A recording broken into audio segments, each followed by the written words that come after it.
is it? There we go.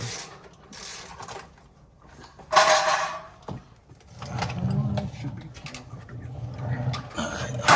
you gotta get the cooler lines. But she's about ready to come apart. Cooler. Ooh. All right. So I got the clip pulled out of this transcooler line. Pretty standard issue GM quick connect clip. And then once you pull the line out, you can snap those back in there, and then they're ready to go on reassembly. All right, we have our clutch hydraulic line disconnected.